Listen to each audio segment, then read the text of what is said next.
Hello, and welcome to another episode of the B2B Founder Podcast. I'm your host, Brett Trainer. Today, it's my pleasure to welcome Mark C. Winters to the podcast. Mark is the co-author of the best-selling book, Rocket Fuel. In addition to being an author, he's also a speaker, a coach. He's basically been helping entrepreneurs get unstuck for over 25 years. In this episode, you'll hear Mark and I discuss why we think that most startups have an execution problem and how the integrator role could be the missing link for founders. We go deep on the differences and the relationship between visionaries and integrators, and if you don't know what they are, stay tuned, and how to find the right partner for your business. This is such an important topic that rarely gets talked about. Mark is passionate about changing this narrative and has even launched an academy for integrators. If your business is not growing as fast as you'd like, or you're thinking about starting a business, this episode is probably for you. I have found in both the startup and enterprise world, when there are complementary roles such as the visionary and the integrator, the organizations were the most effective. There's so much value in this episode. Enjoy, and as a reminder, if you listen to and enjoy this podcast, please subscribe on your favorite platform and share it with your friends and colleagues who might also enjoy it. Thank you for listening, and now on to the interview.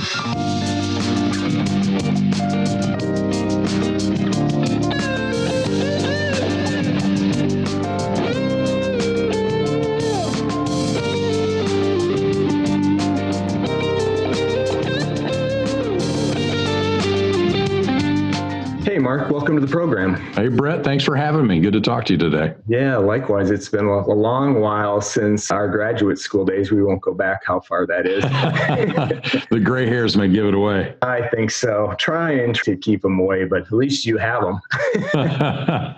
Anyway, so thank you for joining. I read your book, Rocket Fuel, a while ago, so I was super anxious to have you on the show and talk to our audience about this topic because at least with a lot of the entrepreneurs I work with, they may or may not have a co-founder, and we've had some conversations about, how to kind of find or, pick the right co-founder for what you are. But I think your book should be mandatory reading for any entrepreneur that's, really looking to scale a business, probably beyond, the solopreneur. But I would argue that it's important to read your book, even if you're going solo. So before we jump into that, though, why don't you give the audience just a little bit of a background of what you're working on today, who you're working with, and then we'll get into the book. Yeah, so really who I work with are entrepreneurs that are, stuck in some form or fashion, and they probably got into a business having a specific vision of what they wanted it to look like and do for them. At that moment, they had aspirations of all kinds of freedom and money and impact, working with people that they love and all that. And then, fast forward into the future of too many entrepreneurs, and they find themselves in a whole different place that doesn't look anything like that, right? And so I'm all about working with folks that are stuck there, helping them get out of that and really, grow their business. And, we focus on helping through this combination of what we call a visionary and an integrator. And, so that's the structure that you're really referring to there. And so the book Rocket Fuel kind of lays out what we call the 5 rules and 5 tools to help make that really work for you. And so lately we've been trying to find, new and creative ways to help get that concept in front of more people and ultimately help solve this matching problem of how does a visionary entrepreneur get matched up with an integrator if they didn't luck into a situation where they happen to be co-founders and maybe just didn't realize that that's who or what they were. So, we're trying to identify more and more integrators. We're trying to put them on a path to help show them what it looks like to be really great as an integrator and continue to get better and really master that craft so that then, if they're just learning about it, or maybe they are already working with a visionary, how do you maximize that relationship and really tap into that power source to have the greatest impact that you can have for the business? Yeah, no, and it makes sense. And maybe to get started, just I'd love to hear your definition of both the visionary and an integrator. It's pretty intuitive, but, I don't want to take anything for chance and maybe just start with your definition of the two. Yeah, sure. So the visionary entrepreneur is something that most people have heard of, and it's the classic entrepreneur that has tons of ideas. They're cranking out there. Anything that they see seems to inspire some new thought or idea for them. And they really kind of play in the future. So they're looking down the road. They're kind of thinking about where things are headed and about how they can maybe position their business along that path to take full advantage of the opportunity, right? They enjoy big external relationships. So, they like to be out there talking to people, whether it's industry relationships or, strategic clients. With clients, they're great at kind of coming in at the end to kind of help close the big deals. They kind of like the thrill of the kill of being involved with that. So that's what they are. They're creating the vision and helping inspire folks around that. And then the integrator is really, very different than that. While they can relate to the vision that this visionary is talking about, they can kind of see what they want, but then they can also see all of the details, all the mechanics that would have to happen in order to actually make that real. So on one level, they act as kind of a buffer for the organization for, a lot of the craziness, frankly, that the visionary may have, to kind of help them get focused in on the things that are in alignment with the plan, with the strategy, that they can actually, get their hooks into and do something with. And then they're all about execution and follow through and, project management and timelines and, keeping commitments and leading and managing the folks that are in the organization, really working harmoniously through and between the different leaders on the leadership team for leaders of the different functions, so that they can all begin to align together and really pull in the same direction and make progress, moving the company forward. So, very different skill sets, very different type of wiring inside the visionary and the integrator. And, of course, what we see is in an entrepreneurial business, when you get those two things together, it can really pop. You asked too, Brett, about kind of size of business and stage of business. And so typically what we see is it's mostly a function of people, number of people. And so when a company has about 10 people, they're kind of moving from that solo entrepreneur stage where, it's not the visionary entrepreneur just kind of doing it all themselves or doing it all themselves with a couple of helpers, but they're really kind of starting to think about, all right, how can we get some other strong leaders in here and really build a leadership team and kind of move up that path? That's kind of where it frequently starts, is about 10 people, maybe on up to 250 people or so. And that's where there's a lot of benefit of visionary integrator structure for sure. No, it makes perfect sense, because one of the stats, I would like to talk about on this show is, less than 5% of all startups ever make it to $1 million, and less than 1% ever get to 10 million. And I'm always advocating that it's more of an execution issue than it is an idea issue. There's more ideas than 1% that should get to grow that business. No question.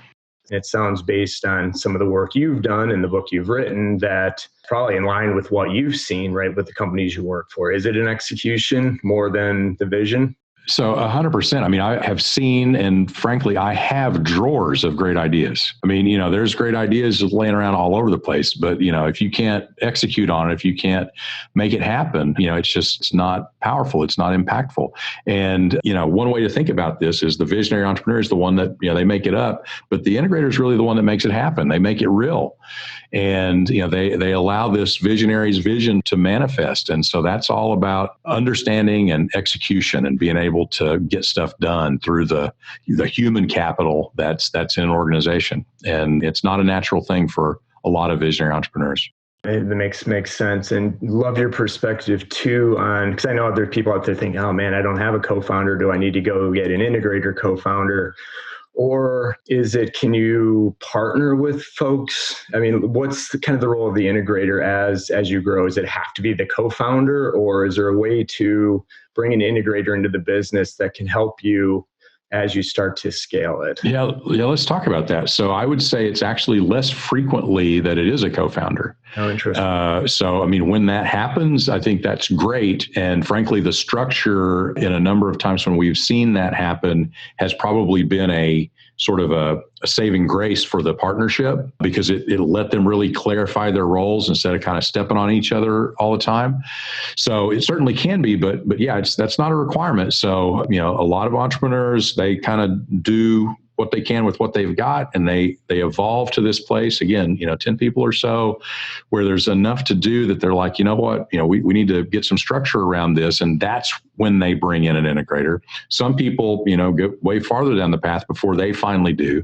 But what's interesting is I've seen folks who have had a successful visionary integrator relationship with a business, business grows, they have some kind of an exit event, they sell it, whatever, some kind of a positive exit. And they are so impressed by how it worked to get there that they go on to their next business. And who do you think their very first hire is? Yeah, right. It's an integrator. They're like, man, I don't want to start this thing from scratch without that person. And so they make that their first strategic hire. And, the whole question of, co-founder, of, ownership or partnership or whatever, we get asked that a lot. And frankly, there's no single right answer there as to, the way it has to be. Sometimes there's ownership involved. Many times there's not, so it really runs the gamut from, somebody who's a partner on some level in the company to somebody who is, getting a salary and anything and everything in between. In fact, you've got some folks who are part-time integrators. So there's a whole sort of cottage industry that's been spawned from this. We talk about as fractional integrators, just like a fractional, CFO or a fractional marketing executive. It applies to the integrator function as well. No, it makes them. We were talking a little bit offline too with, know your strengths, right? And I think part of your book talks about the visionary skill set and the integrator skill set and trying to identify who you are. I think at some level we all kind of know, but, after reading your book, looking back even at my corporate career, some of my most efficient teams that I was on, I was surrounded by integrators, right? That were really good at the details and the process and enjoyed doing it. It was really a good team where in other roles, maybe there was a couple of us that were more on the visionary, you could do the execution and the integration work, but those never quite ran as well because of the fact there was competing, I don't know if there's competing objectives or competing visions, but I just think this is so important from a growth standpoint. And I love the idea, and you mentioned your first hire as an integrator, right? As you start to build, you got to have somebody that loves to get into the details and, the muck of it to help put the structure and the process in place to allow the business to grow. Yeah, you got to make sure that between you have all the capabilities that you need. So on those teams in your example, it could have been that you were missing some capabilities.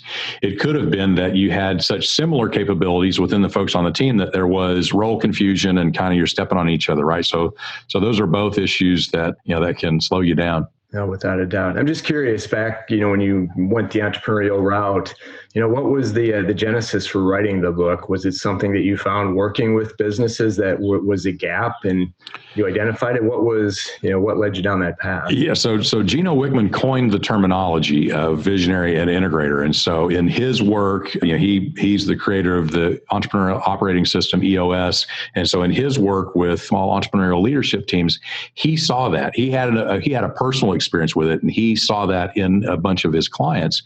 And so when he and I met and started working together, he sort of threw this idea out as, hey, what if we wrote a book around this? And it just happened that, I had actually seen that in my client work. I actually had an experience in my professional past in one of my companies that I operated that was the exact same thing. And so it really resonated with me. And, again, the more people that we work with, we just kept seeing more and more examples that was evidence that this was a real thing and it was a powerful thing. Yeah. So we decided to write the book. Okay, and the rest is history, as they say. Yeah. Right. So digging into it, you mentioned a little bit earlier the 5 rules and 5 tools, and without giving away, the farm in the book, so people go out and read it, which I do highly recommend, and we'll get to it kind of at the end. Some other resources that you have. What is kind of the framework is if I'm a founder of a business and I'm thinking this is the first time I'm kind of hearing, this concept, what's the best way to get grounded or get started, I guess would be, a better way of phrasing it. So let me back up. So the way that we think about the journey, the rocket fuel journey, if you will, is there's kind of 3 stages. So the first one we call crystallize, and that's really to get familiar with the concepts of, just like we're going through a little bit here today, what do these terms even mean? And what does this look like with 2 of these people are working together? What does that structure look like? So you need a certain level of understanding to make a decision of, this is something that sounds good to me. It could help me. I want to know more, or it doesn't, right? You may look at it and go, this isn't something that I have any interest in. And so then you can just move on and go a different direction. If you feel like it's promising in the crystallized stage, then the next stage is to connect. to connect with that complementary counterpart, right? So if you're a visionary, it's to get that integrator. If you're an integrator, it's to find that visionary to actually make the connection that is going to be a fit. And so there's lots of things we could talk about around, how do we make sure that that fit looks right? But then once you're together, the third phase is to really maximize that relationship. And that's tapping into the power that's there. It's taking the natural friction that comes from two people that are wired very differently, that are going to want to butt heads, and through structure, blending that friction into power, which is really what the term rocket fuel is based on. So that's the path. And for somebody, coming into it or just kind of trying to get their head around crystallizing here, it's really all about a structure where you take those two different personalities that we described, not really personalities, but wiring sets, intrinsic capability sets. And, the 5 rules and 5 tools that we talk about, 5 rules is about how these two are going to work together. Right? So what are some disciplines that we can give them for how they can work together to, again, take those natural tendencies to frustrate each other and turn it into a powerful relationship?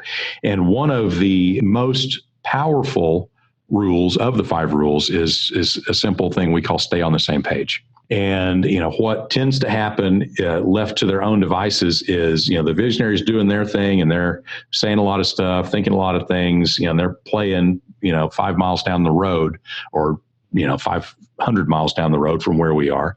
And the integrator is kind of back at the farm and they're, taking care of stuff, but they're totally disconnected from where the visionary's head is. And so they're doing what they're doing. And then when they get back together, they're both frustrated, because the visionary's been doing something that's detrimental to what the integrator is trying to get done. The integrator is doing something that's not in line at all with what the visionary is seeing and wants to be working on. And so, again, that's where the headbutting starts to come into play. So we have a tool, a discipline that we call the same page meeting, which is simply this. The visionary and the integrator must get together at least once a month, more often than that early in the relationship. But, once it matures, at least once a month, and basically lock themselves in a room, committed to the idea that we're not coming out of here until we're 100% on the same page about everything that's going on or is about to go on. And so both of them, bring their list of ideas that they've been thinking about. Here's something that I'm not feeling good about right now. Here's something that's coming up that I know you may see differently than I do. Here's some other piece of information that I need to give you a heads up on, whatever it might be. They both kind of come with their lists and they come into this meeting. And the first thing they do is they really start sharing stories. So set the list aside for a second. Let's connect as humans. And I think you've heard me, tell a story about one of my clients referring to this relationship as their business spouse or their business marriage. I mean, it's that level of relationship. It's super important in your world. So it's worthy of investing the time to kind of get to know the other person and kind of what's going on with them. So, hey, tell me what's going on with your kids. Tell me what's going on with your family or that vacation place you bought or, whatever it might be. And really kind of have that exchange. So we're really connected on a much deeper level as humans first. That gives us the foundation to really build a trusting relationship on. And then from there, we just start throwing out our different things on our issue list and talking them through and working them through. And so, here's one of mine, and we go through that. Lots of questions. Maybe there's different perspectives, and we debate and go back and forth. Who's going to make the decision here? We got to get our heads around that. And ultimately, we get to some place that is either, if not all the way on the same page, much closer to on the same page. So we're clearly not uninformed or out of sync. And then, you throw one of your things out there off of your list and we go through, and some sessions, these may take an hour. Sometimes they may take all day.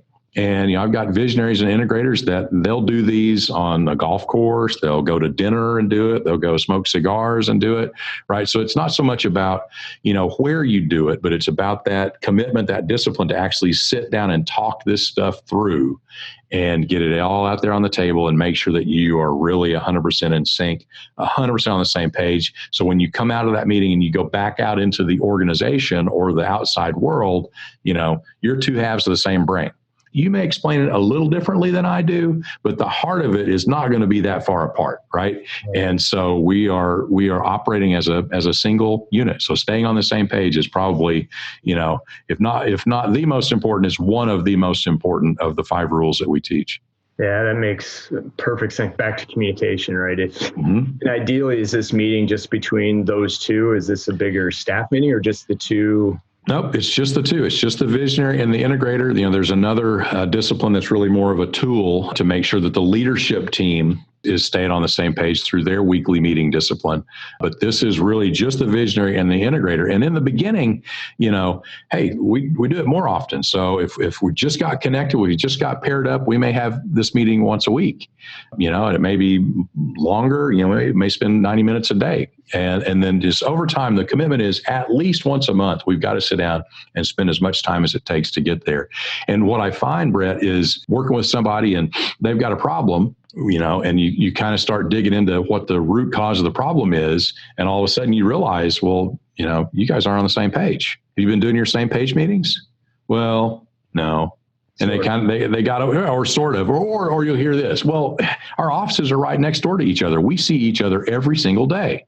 Well, that's a different interaction. When you happen to bump into each other in the hall is not the same as sitting down across the table from each other with some, serious ideas that you've been thinking about of stuff you want to make sure you are synced up with that other person on, right? So it really is a discipline. It really requires commitment from both parties. If one of them's not committed, it's going to be problematic.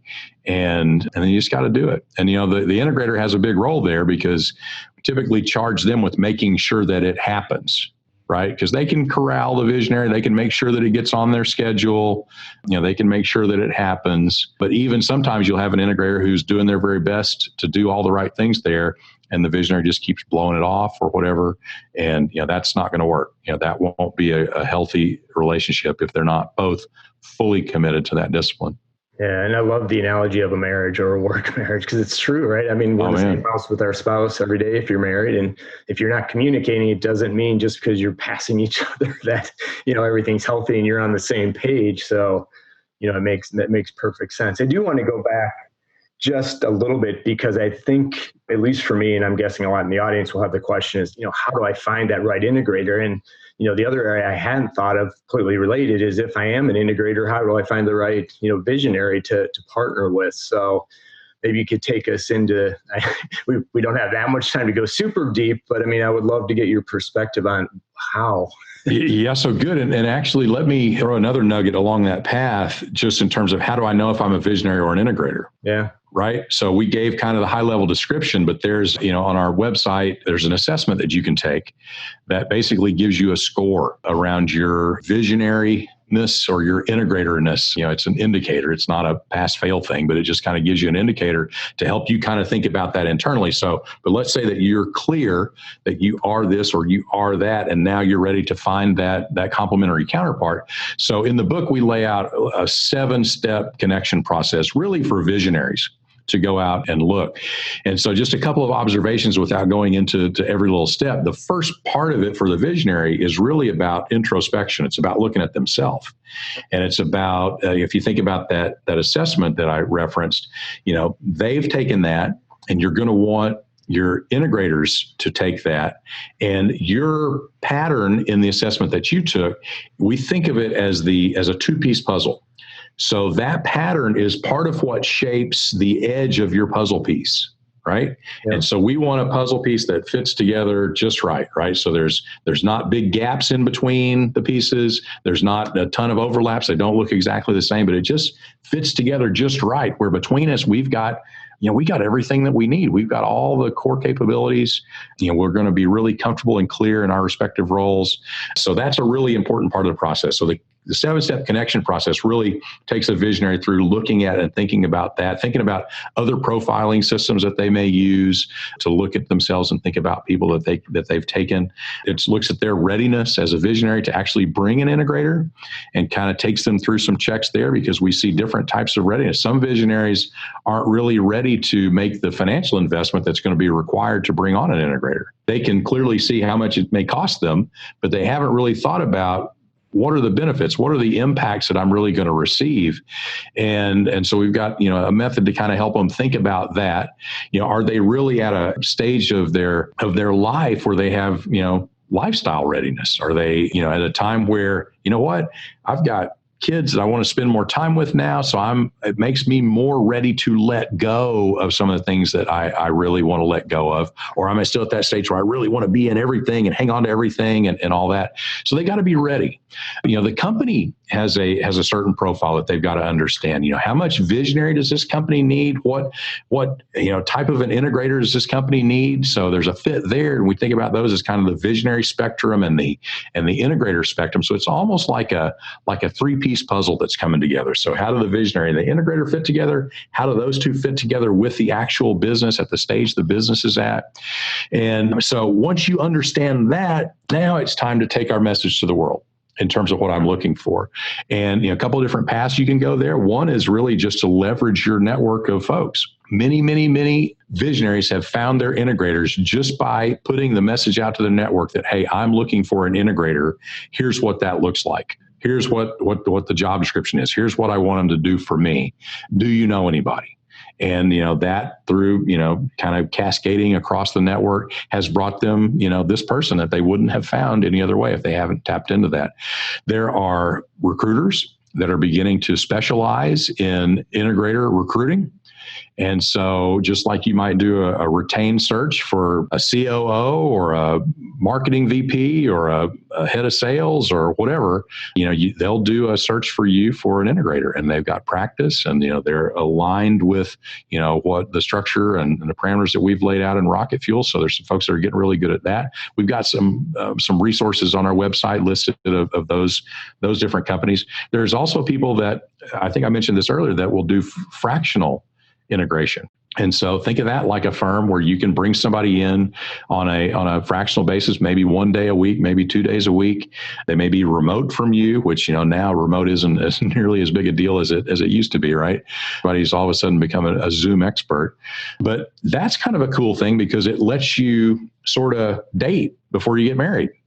Right? So I can see what it's like to work with this person and kind of get their feet wet, get them to learn a little bit about my company, learn a little bit about me, and do some projects, do some things, and kind of see how that works, see how we feel about it, see how we work together. If it works well, you may expand that relationship over time, and at some point they may join you full time in that position. Some of those folks, part of their proposition is they'll kind of fill it for a little while, but part of the assignment is they will help you with the search. So they'll kind of replace themselves with the right fit candidate. Depending on how much you want to spend and how fast you want to go, there's lots of different paths that you can take. Yeah, that's good. I love that idea too, for you, then with you, right, as the transition. And I've got to believe, at least I'm starting to see more folks that have that skill set. They may not know they're an integrator, but with where the world's going, one of the things I've been advocating, and I wish I could take credit for this, but the job force is becoming more like a major studio movie production, right? You're going to bring in these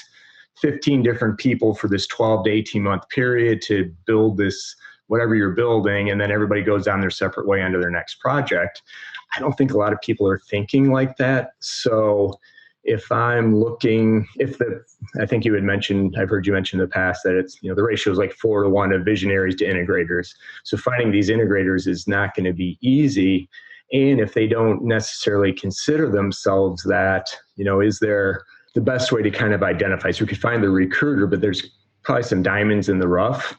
For sure. Skill sets that we should be looking for that you've seen that have translated very well into an integrator role. Yeah. So that's where the assessments come into play. So if you have a company and you have a team, with that general description of here's what an integrator is, here's what they do, you may see somebody that you suspect on your team, they may actually be one. Well, have them take the assessment, have them, take our visionary integrator assessment and see what it says. That'll at least help you with having a conversation around it, right? And, you're right. I mean, the integrators are the scarce commodity in this whole deal.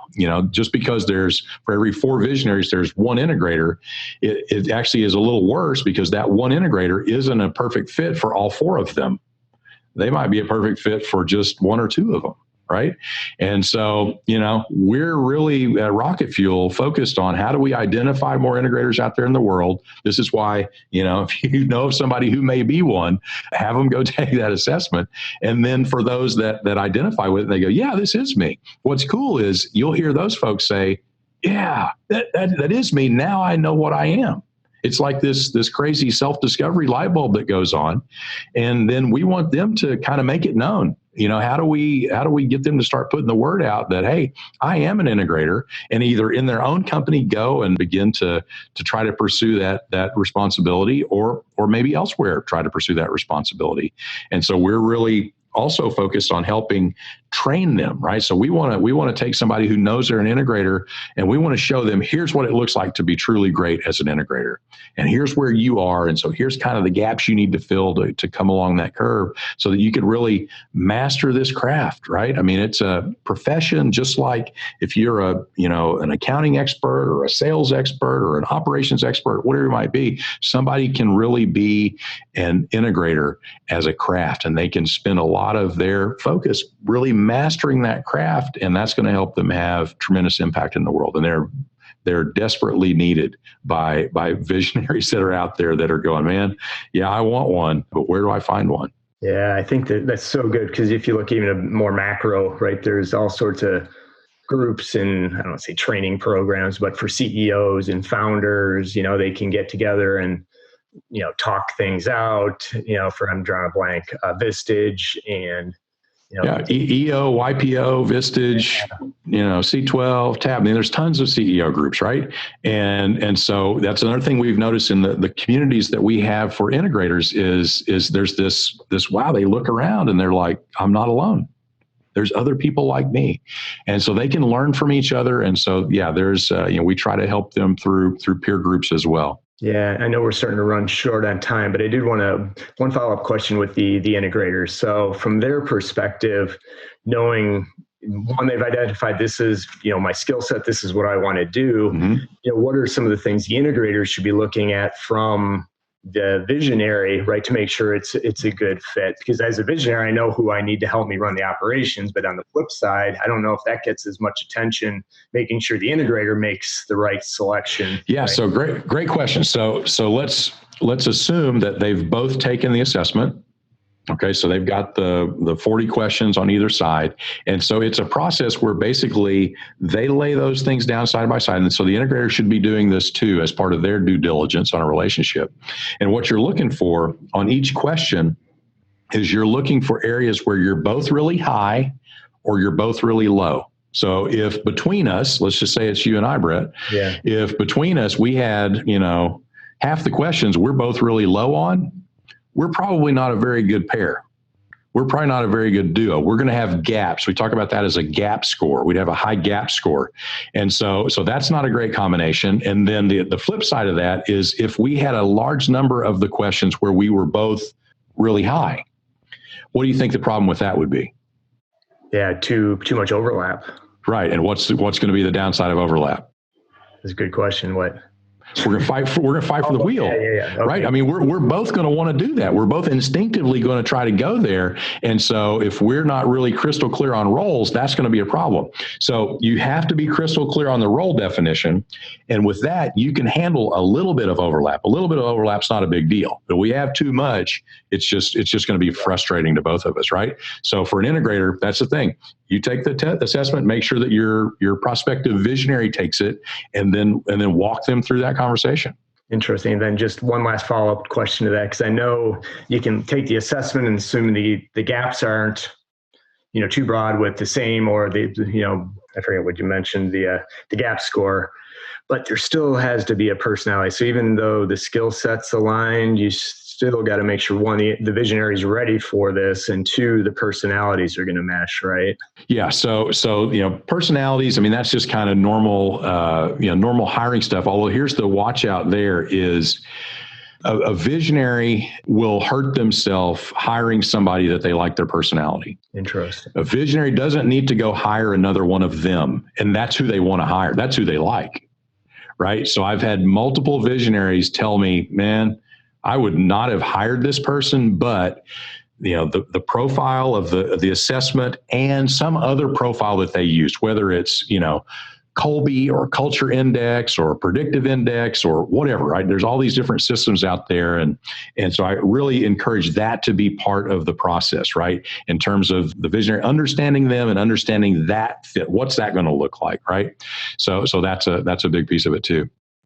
Interesting. No, and it makes perfect sense when you talk about it. It seems so intuitive, but it's such a gap in the startup world. So, one, thank you for doing this and I'm also really excited to see the work you're going to do with the integrators because you kind of mentioned early on, I think that's the biggest gap with some of these companies, success or failure is somebody that can help execute and integrate as you're starting to grow the business. So perfect. All right. So two questions for you. One last one on the business side, and that is, what's next for you and, the team at Rocket Fuel? What can we expect here in the next Yeah, so we're super excited about something we've recently launched called Rocket Fuel Rocket Fuel University, which is it's the gateway. So for all things Visionary Integrator, for all things Rocket Fuel, folks come into Rocket Fuel U, and the first thing that they get is a sort of a foundational training called Rocket Fuel 101. So it's video-based training to take you through a lot of the concepts from the book and really make sure you understand what is a visionary, what is an integrator, what does a structure look like. That kind of sets them up for success to make that decision of who they are and whether or not this is something that can really be helpful to them. And then once they pass that course, they move into a community of visionaries and integrators and folks that want to see visionaries and integrators be successful. We call that the Launchpad community. And that's where everything really starts. So once you know who you are and know that this is something for you, then we can help you move in the right direction. And, as an example, an integrator from there would go into the Integrator Academy, where we have several different training programs for them. One of which is called the Maximizer. And that's like the master class for integrators for them to, see what it looks like to be really great as an integrator and learn what they need to do so that they can do it. And then for those that successfully complete the Maximizer program, they'll be invited to join our integrator certification program. And so that's where we can really, help them meet the requirements to be able to use official designation as either a professional integrator or a certified integrator, which is just, again, it's just like a profession. If they really want to become great at it and really master their craft, then we want them to aspire to that. And then for visionaries as they look for integrators, we'll want them to be looking for certified integrators because they know they're going to be the best. Yeah, that's awesome. And I think too, with the recent change of the pandemic causing more virtual work and people really starting to question what they want to do from a career. And I know there's a number of folks I know personally that are in the enterprise world, that they don't see themselves in entrepreneurship because they don't see themselves as a visionary. I don't have this great idea, but, hopefully listening to this and start to spread the word that there is a role for you in entrepreneurship if you want it, if you have the skill set. Yeah, well, that's where I'll make a plug for Gino's new book, Entrepreneurial Leap. We talked about that a little bit before, but that's a great for somebody who thinks they might be an entrepreneur or somebody told them maybe they would be an entrepreneur. Entrepreneurial Leap by Gino Wickman would give them a great start to kind of see if that's the right thing for them. And just to clarify, that's your co-author on Rocket Fuel and done a lot of work with EOS. 100%. Gino's a great friend of mine and co-author on Rocket Fuel. Yeah, so give his new book a look. Oh, that's awesome. And, I'll also plug your website, Mark Winters, and also the Rocket Fuel. There's so much good content from YouTube videos to the assessments that spend a few hours there. I guarantee you'll figure out where and how you would play in this entrepreneurial world. Yeah. Right? Appreciate that. Yeah, markcwinters.com and pretty much Mark C. Winters on any of the socials. So we try to keep it simple, consistent. Find you. All right. So one last question that I like to ask anybody or everybody that I have on the program is, what is one thing that you would highly recommend? It could be either personal or professional. Yeah, so I'm going to give you one that hopefully nobody else has given you, and it's an app. And it's called Focus at Will. And so, one of the disciplines that we strongly encourage folks to do is to take a clarity break. And if you're going to be a leader, you really need to be clear to, protect your own confidence so that you can really, help your team and protect their confidence. And so it's an app that you listen to that has musical tracks that are scientifically designed to get you in a focused state. There's all different genres of music, different intensities, different beat levels and whatever. So when I go do a clarity break, I used to go to a Starbucks. Actually, now I can go and sit outside, but, I'll put my noise canceling headphones on and I'll put this Focus at Will app on. And it just with a blank pad of paper and a pen, it just gets me in the zone to really, really focus and do the clarity work that I need to reorganize the stuff that's in my brain. So Focus at Will. Focus at Will. Duly noted. I'll add that to the show notes as well. And that's definitely something that I can use? And just maybe a quick follow-up on your clarity breaks. Is this a 15-minute thing that you do daily, or how do you approach it? So everybody's pattern is different. Mine is once a week for 90 minutes. Okay. Once a week for 90 minutes. Yeah, I've kind of shifted from night owl to more of a morning person. Yep. I kind of get a lot of my really good work in before 8 a.m. Yeah. Years ago, I never would have said, but this I think would be really helpful. And so, Mark, I really want to be respectful of your time. I appreciate you coming on the show. There was so much value. Again, highly encourage listeners to go check out Mark C. Winters and Rocket Fuel. You will not be disappointed. And maybe we'll check in with you in another year, just not even that, to see how the Integrator Academy at Rocket Fuel is going. And, hopefully you'll have some inquiries of folks looking for help. Sounds great, Brett. Thanks for having me on, man. Have a great rest of your day. Good to talk. You too. Yeah. Bye-bye. Bye.